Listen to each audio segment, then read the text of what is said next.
when people suffer and we long to help, reminds us, blessed be the God and Father of our Lord Jesus Christ, the Father of mercies and God of all comfort.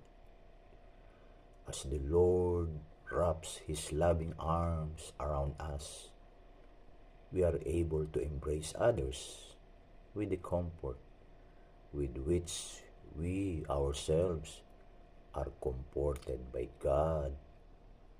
Father, thank you for letting us share with you our worries and cares.